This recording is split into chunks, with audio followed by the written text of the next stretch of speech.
В Доме дружбы народов открылась выставка чувашских скульпторов.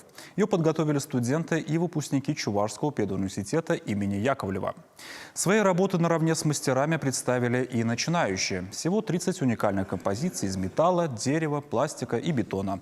Акцент на человеческом образе. Кто-то запечатлел своих родственников, кого-то вдохновили национальные мотивы. За основу взяли и современные животрепещущие темы.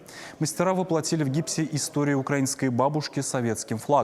Защищают ее сам князь Александр Невский и русские богатыри.